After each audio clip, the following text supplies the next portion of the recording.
कुछ दिन पहले हाथरस काफी सुर्खियों में आया था और एक बार फिर से उत्तर प्रदेश का हाथरस सुर्खियों में छाया हुआ है। पिछली बार हाथरस कांड को लेकर खूब राजनीति हुई और इस बार भी अब मामला पूरे तरीके से राजनीतिक हो चुका है। भाजपा की तरफ से कहा जा रहा है कि इसमें सपा का हाथ है, तो वहीं समाजवादी पार्टी भाजपा की योगी सरकार पर निशाना साध रही है। आज का दूसरा खबर भी उत्तर प्रदेश के मुख्यमंत्री योगी आदित्यनाथ से जुड़ा हुआ है, जो फिलहाल बंगाल चुनाव के मद्देनजर रैली करते हुए नजर आ रहे हैं। सबसे आखिर में बात करेंगे प्रियंका गांधी की हो रही राजनीतिक रैली के बारे में। बात करेंगे कि क्या प्रियंका गांधी कांग्रेस को चुनाव के लिहाज से वैसा फायदा दिला पाएंगी जैसा कांग्रेस के कार्यकर्ता सोच रहे हैं। नमस्कार, मेरा नाम अंकित शर्मा है और आप जनता जंक्शन का विशेष कार्यक्रम जनता जंक्शन शो देख रहे हैं। सबसे पहले शुरुआत करते हैं हाथरस गोलीकांड से। हाथरस में छेड़छाड़ की शिकायत करने पर एक पिता की गोली मारकर हत्या हो जाती है और इसके बाद से ही पूरा राजनीतिक प्रकरण शुरू होता है। फिलहाल आपको हाथरस गोलीकांड के बारे में तो जानकारी मिल चुकी होगी। हम आपको बता देते हैं कि इसमें अब तक क्या कुछ नई खबर आई है। अगर मौजूदा स्थिति की बात करें तो यह मामला अब पूरे तरीके से राजनीतिक बन चुका है। समाजवादी पार्टी से लेकर तमाम राजनीतिक दलों के नेता लगातार राज्य सरकार पर निशाना साध रहे हैं, तो वहीं राज्य के मुख्यमंत्री योगी आदित्यनाथ ने मामले पर सख्त से सख्त कार्रवाई करने के निर्देश दे दिए हैं। योगी आदित्यनाथ के सरकार पर सवाल लगातार उठ रहा है।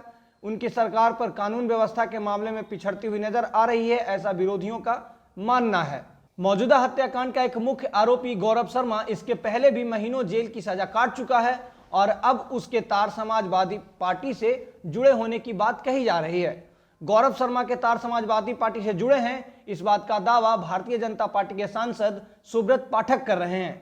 गौरव शर्मा को ही इस हत्याकांड का मुख्य आरोपी बताया जा रहा है, तो वहीं एक और आरोपी जिसका नाम ललित शर्मा है, उसे गिरफ्तार किया जा चुका है। एसपी विनीत जायसवाल ने बताया है कि आज से लगभग 2.5 साल पहले अमरीश ने गौरव शर्मा नाम के व्यक्ति पर मामला दर्ज कराया था।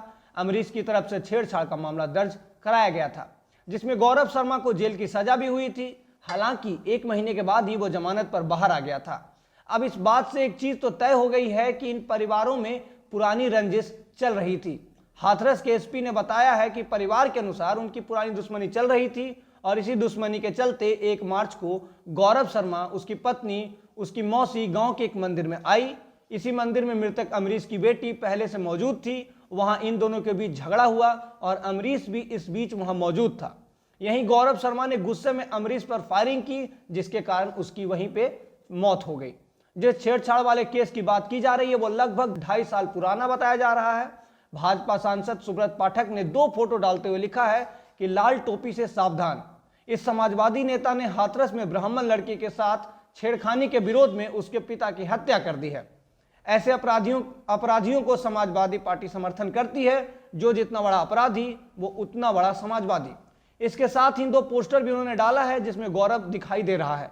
इसके अलावा भी गौरव से जुड़े कई अन्य फोटो वायरल हो रहा है, जिसमें वह विभिन्न दलों के राजनेताओं के साथ दिखाई पड़ रहा है। इससे एक चीज तो साफ है कि गौरव चाहे जिस भी किसी राजनीतिक दल से ताल्लुक रखता हो, लेकिन उसकी पकड़ राजनीति में काफी अच्छी थी।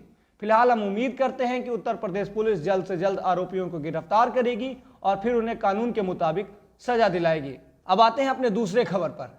एक तरफ उत्तर प्रदेश की राजनीति हाथरस कांड को लेकर गरमाई हुई है, तो वहीं दूसरी तरफ प्रदेश के मुखिया योगी आदित्यनाथ दूसरे प्रदेशों में अपनी पार्टी भारतीय जनता पार्टी की तरफ से चुनावी प्रचार की बागडोर संभाल रहे हैं।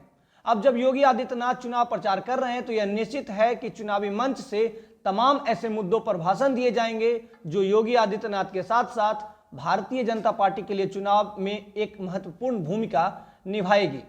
योगी आदित्यनाथ ने जैसे ही बंगाल चुनाव में कदम रखा, वैसे ही अब गोवंश से लेकर राम नाम का नारा और दुर्गा पूजा तक की चर्चाएं शुरू हो गई हैं।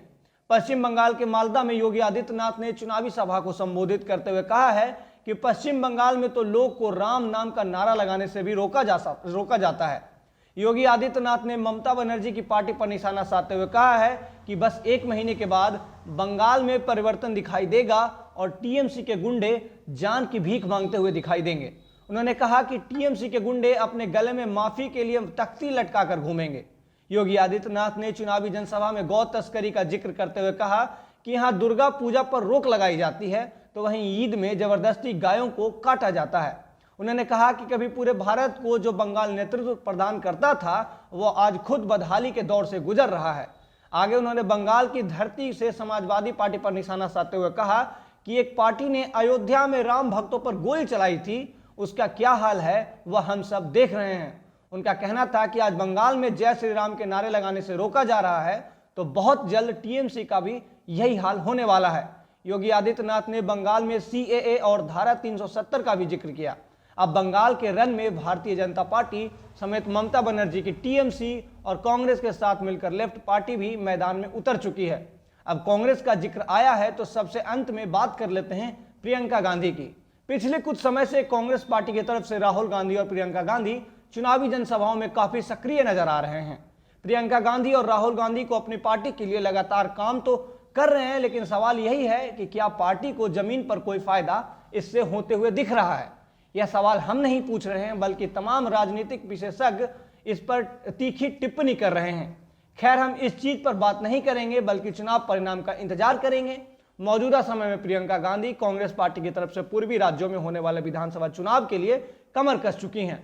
प्रियंका गांधी असम और बंगाल में लगातार चुनावी मौसम को समझने की कोशिश कर रही हैं, वहां के लोगों से संवाद कर रही हैं। प्रियंका गांधी वहां के लोगों से घुलने मिलने के लिए चाय के बागान में घुसकर चाय के पत्तों को तोड़ती हुई दिखाई दे रही हैं, तो कभी चुनावी मंच से सीएए और एनआरसी को लेकर भाजपा पर निशाना साध रही हैं।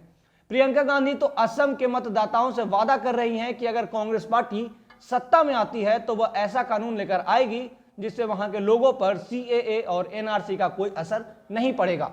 फिलहाल अगर हम देखें तो असम और बंगाल में कांग्रेस की पार्टी की तरफ से राहुल गांधी और प्रियंका गांधी सबसे आगे खड़े हुए दिखाई देते हैं। युवा चेहरे के बदौलत मतदाताओं की बटोरने की कोशिश कांग्रेस की तरफ से हो रही है। प्रियंका गांधी ने चुनावी रैली में यह वादा किया है कि अगर कांग्रेस सत्ता में आती है तो गृहिणी सम्मान राशि के तौर पर 2000 रुपया दिया जाएगा। युवाओं को लेकर वह बोल रही हैं कि अगर सत्ता में आए तो 5 लाख युवाओं को रोजगार मुहैया कराया जाएगा। अब यह तो आने वाला समय ही बताएगा कि भारतीय जनता पार्टी के सामने कांग्रेस पार्टी के स्टार प्रचारक कहां ठहरते हैं। क्या भारतीय जनता पार्टी को कांग्रेस पार्टी इस बार कोई जबरदस्त नुकसान दे पाएगी या नहीं, इसके बाद आने वाले चुनाव में कांग्रेस पार्टी के लिए सबसे महत्वपूर्ण साबित होगा। आज जनता जंक्शन में शो में इतना ही। यह खबर हमारे लिए मोहित ने लिखा था। धन्यवाद।